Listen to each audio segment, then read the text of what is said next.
spell it, please? Yes. What time is it, folks? 11:45. Still morning. Okay.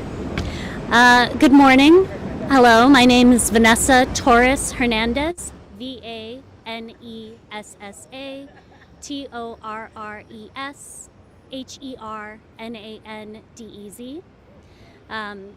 My name is Vanessa Torres Hernandez. I'm the Integrated Advocacy Director with the ACLU of Washington State, and I'm pleased to be here with you today to share some information about our fight to save Head Start, both in Washington and across the country.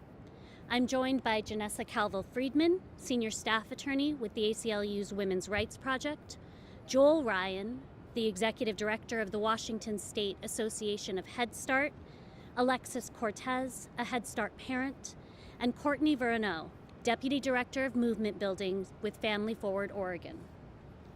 Head Start is an evidence-based early learning program with proven success at helping children who are furthest from educational opportunity get ready for school. And it's also so much more. Since the Civil Rights Movement, Head Start has advanced racial and economic justice by closing educational opportunity gaps, supporting parents, especially mothers, with access to childcare that enables them to work and attend school. The Trump administration's heartless and illegal attacks on Head Start have created fear and confusion for children, families, and the programs that serve them. A program in Washington State has been forced to temporarily close, and other programs across the country are also impacted. This means that young children have lost access to early childhood education at a time when such disruptions are incredibly impactful and especially harmful. It also means that their parents missed work, classes, doctor's appointments, and were hampered in their ability to provide for their families, which is something every parent wants to achieve.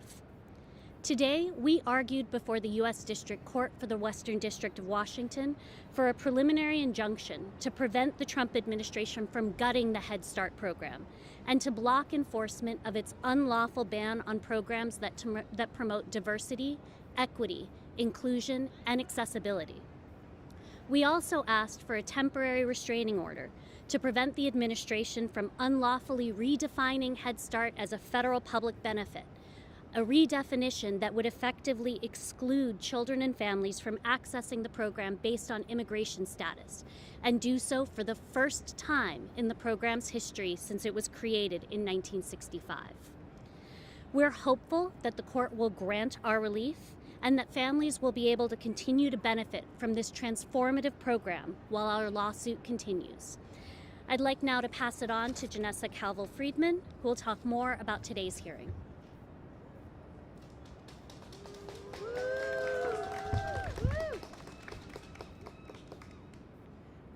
Good morning, everyone. Thank you for being here. We just came out of court where we presented our arguments urging the court to block the Trump administration's unlawful attacks on Head Start. We are grateful to have had the opportunity to make our case and to ensure the court understands the serious, lasting harm that the defendants' attacks on Head Start are causing to families, providers, and communities across the country. The judge asked probing questions about the harms of defendants' attacks on Head Start. We had the opportunity to explain the harms to families and programs. On the Immigrant Exclusion Directive, the government represented that they would not enforce it until September 11th. This is welcome news, but it does not provide the urgent relief we are asking for Head Start children, families, and agencies. The court also expressed concern about the vagueness of the ban on diversity, equity, inclusion, and accessibility. In response, the government made the stunning admission that even it did not know whether the programs could comply with their obligations to serve children with disabilities. While the judge did not issue a ruling from the bench today, he said that he expects to rule expeditiously. And we remain hopeful that the court will act to protect Head Start and the children and families who rely on it. We will continue fighting until every child has access to the early education and comprehensive support that they deserve. I'm going to pass it now to Joel.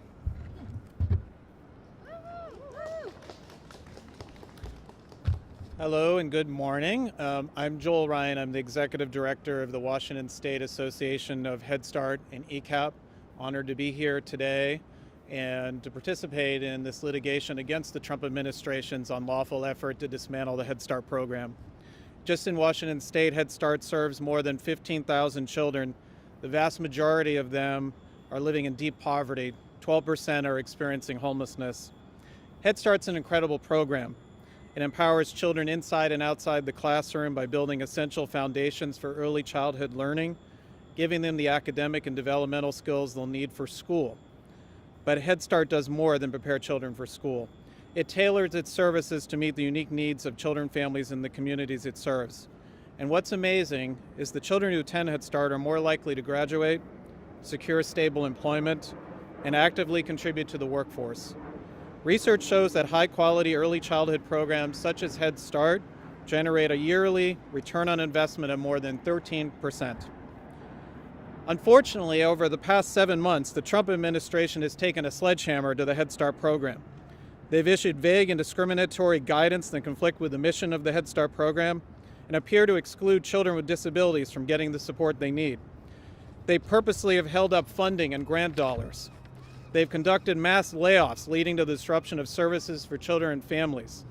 And they've tried recently to limit eligibility, unlawfully scaring away immigrant families.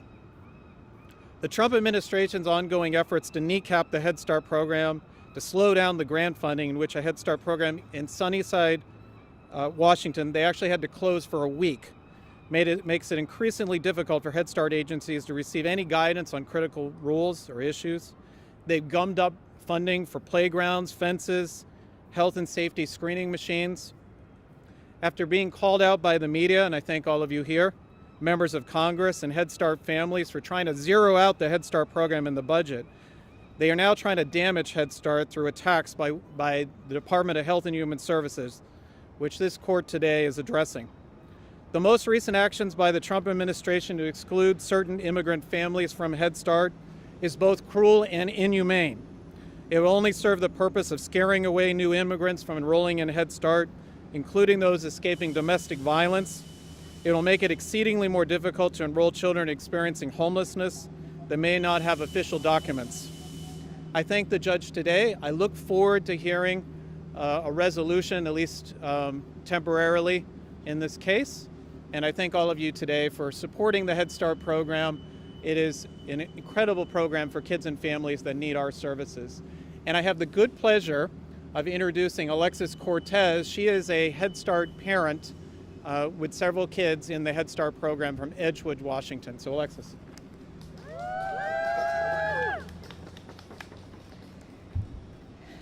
Good morning. Thank you for the opportunity to speak here today. My name is Alexis Cortez. I'm a mother, a community advocate, and a proud Head Start parent. When my daughters Itzali and Ishel joined our local Head Start program, I knew that this would help prepare them for kindergarten, but I had no idea how deeply it would support our family as a whole. Itzali is 4, and Ishel is just 2.5. Since starting this program, I've watched them grow, not just academically, but socially, emotionally, and as confident little humans. Itzali is already recognizing letters, asking deep questions, and helping her little sister learn.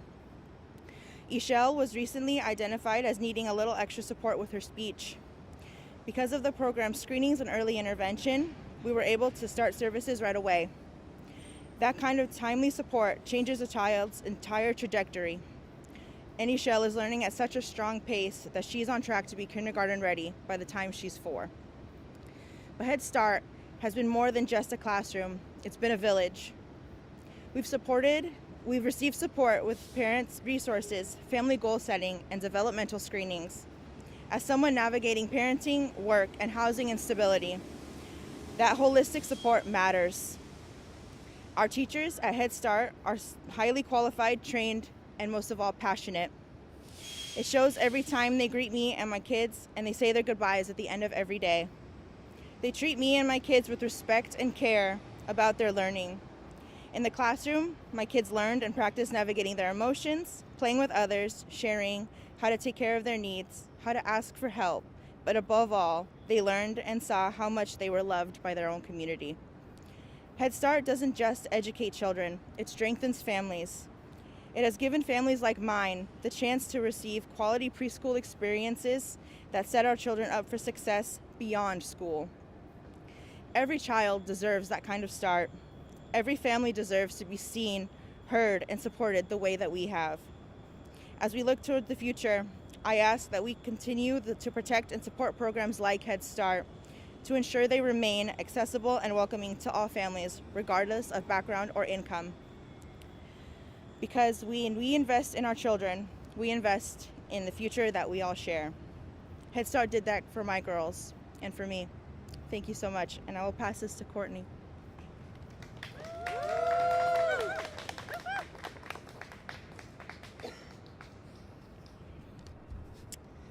Good afternoon, folks. My name is Courtney Verano. I use she, her pronouns, and I'm the Deputy Director of Movement Building at Family Forward Oregon. We're a parent-led advocacy organization fighting for social, racial, and reproductive justice in Oregon. We, alongside Parent Voices Oakland, represent Head Start families in our states of Oregon and California and nationwide at risk of losing access to the program due to the coordinated and targeted attacks by the Trump administration. Thank you for being here today as we fight these attacks in court. And thank you for continuing to uplift the early education and childcare crisis that is impacting families across our nation. And we know that this crisis has only gotten worse for families under Trump's misguided and harmful immigration policies. Cutting what little access to affordable, quality early education does exist is not just illogical, it is also unnecessarily cruel.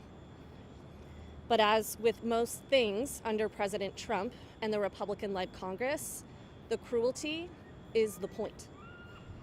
In Oregon, over 12,000 children and their families are at risk of losing access to Head Start. The Trump administration's vague policies have caused widespread fear and confusion, and efforts to cut or interfere with families' access to Head Start will have far-reaching consequences beyond the kids who lose their education today. Since the Trump administration's attacks on Head Start have begun, our members have shared the harmful effects on their families. We heard from a single mother of 3 in Portland who, should she lose access to Head Start, she'll be forced out of the workforce, left unemployed and unable to work. We heard from a mother in rural Oregon that shared how important Head Start was in helping in her recovery, and at the same time sparked the joy of reading in her daughter. We've heard of dozens of Head Start programs across the state that struggled to receive their federal funding, throwing programs into chaos and leaving teachers not knowing and wondering if they would still have a job the next week. And we recently heard from one Head Start teacher that many immigrant families and children won't be returning to the program out of fear of the Trump administration's harmful and cruel attacks on immigrant communities.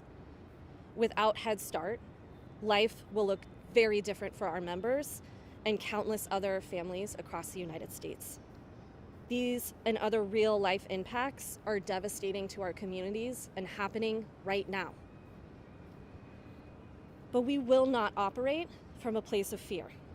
We are not backing down, and our efforts to stave the Trump administration's attacks will not waver.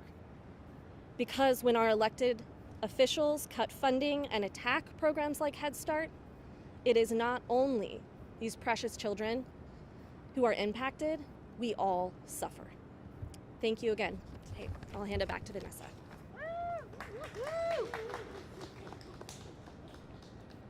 Thank you all for being here.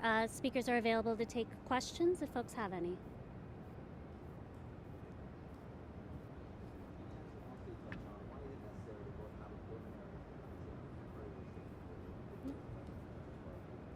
Janessa, do you want to take that one? Would you mind repeating the question? Yes, so the question was, why did we need to request a temporary restraining order and a preliminary injunction in plain language?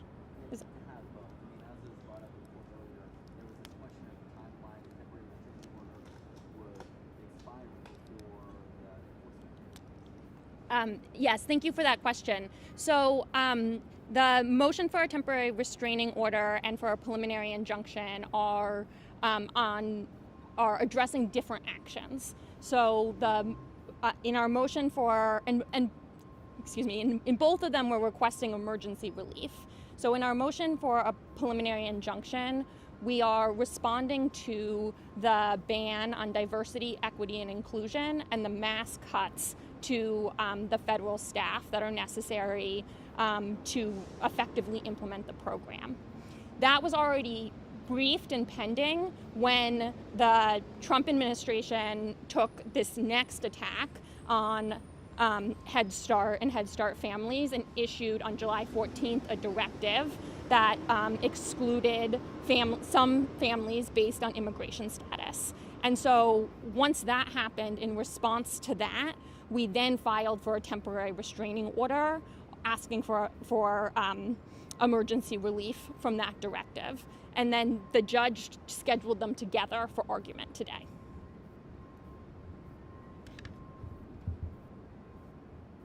One of the medical was brought up to the court was this idea of traffic tickets. Your reaction to it, can you describe that moving here, what it was and why you believe that was not a good defense? Was it important? Can you just repeat the last part? Attorneys are bringing up that there were no cases that were brought forward against yet Oh. they've gotten grants removed. Right. And you said at face value that that's not acceptable. Can you explain why? Yes. So first, we just said that is not true. As the declarations submitted by the plaintiffs show, many programs have had their grants returned and told they would be denied unless they made changes to their program. So one example that I gave is a program was told it had to remove its training on to train its staff in compliance with the Americans with Disabilities Act in order to have its Head Start funding approved, which is shocking because one of the core parts of Head Start is that it has to serve children with disabilities. But the judge also brought up this analogy where he said, he used an analogy about driving on a road, and if you're just told, well, you can't go too fast, then how do you know what speed is too fast? Do you have to wait until you get pulled over by an officer and are told, well, you're going 35 miles an hour, so that's too fast? Isn't it? And I took that to mean, or I took him to be implying or asking, isn't it unfair to not know how fast is too fast? And that is an analogy to the vagueness of the ban on diversity, equity, inclusion, and accessibility, because we're alleging the same thing is true here. The organizations providing Head Start don't know what it means to comply. It's just like saying, don't go too fast. And then I also used the judge's analogy in response to the government's argument that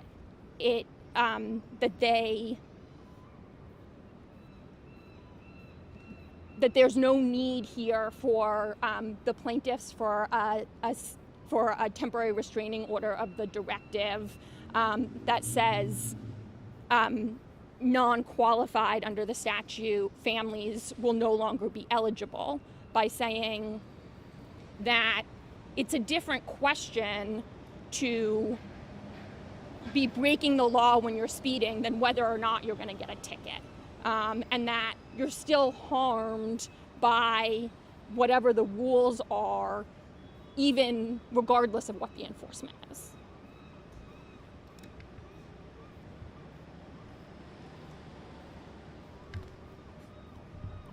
Well, if folks have no additional questions, we'll adjourn for the day. And you're welcome to send follow-up questions to the press contacts at the listed on the media advisory. Thank you all so much for coming.